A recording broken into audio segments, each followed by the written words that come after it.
Let's write some chords for orchestra. If you're just starting out writing for orchestra, I know it can be daunting to try and write parts for dozens of different instruments at once. Let's look at how other composers arrange chords for orchestra. All of the examples I'll be showing have been transposed to G major just for simplicity. Let's start with the guy that basically standardized the orchestra as we know it, Beethoven.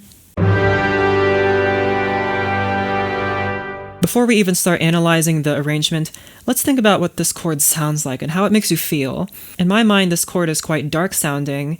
It has a very grand and majestic feel. How does Beethoven achieve this grand and dark sound? I attribute it first and foremost to the 4 horns that he has playing here in the lower end of the horns range. Notice the bass clef. These 4 horns together, as brass instruments, have a very broad and a very dark sound, and they stand out even against the whole orchestra. The strings are very fundamental to making the chord sound very grand. However, the strings aren't playing very much at all in this G major chord. In fact, every single instrument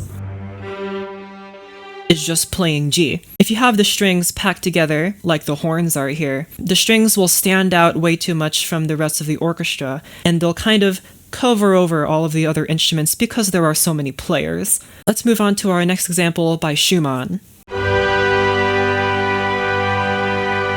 How does this chord make me feel? This chord feels a lot brighter, a little bit more airy and open. The strings are the instruments that are shining instead of the horns, like the last example. Where the horns created a nice dark sound, these strings are creating a very smooth and bright sound. Notice though that the strings are still playing nice and far apart from each other. It lets these instruments that aren't quite as loud be able to fill in the gaps and still be heard even against dozens and dozens of string players. I want to write a nice, beautiful, dark sounding C minor chord. Well, I learned from Beethoven that you can achieve a dark sound by packing the horns together nice and tight. So now, with all these brass instruments packed together, they form the core of this dark and majestic sound that I want. In order to let these brass chords shine, I'll make all of these strings just play a very simple C. Now, we didn't talk about woodwinds a whole lot. Just for simplicity, I'm going to have you guys also just play a normal C minor chord. And as a finishing touch, let's add a timpani.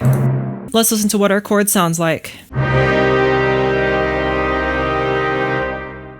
Let's try writing a very nice and airy D major 7 chord. I learned from Schumann that you can achieve a nice and bright sound by writing higher parts in the strings. In order to let the strings stand out, I'm going to have the brass play a very simple chord. It's just going to play D. Finally, I'll fill in the rest of the chord by using the woodwinds. The woodwinds are excellent at filling in gaps in the harmony that you might leave behind in other instruments. That was fun, wasn't it?